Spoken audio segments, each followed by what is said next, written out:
ไม่เอาได้ไง เราคุยกันก่อนไหนอุ้ยหน้าตาน่ารักมาก ทำไมวันนี้เราเจอแต่แมวแต่หมาวะ ตาสีฟ้าข้างล่างมีลูกด้วยเหรอ ได้ดีกว่าได้ดีกว่า เน่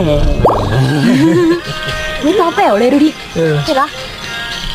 อยากกินข้าวอะดิ มีท้องอยู่น้อง เออ มีกี่ตัว ทรงนี้ให้เลย5 ตัว 6 ตัว ตัวใหญ่มากเรากอดอุ่นอะ ไปก่อนหรอไหม เวลาเดี๋ยวแม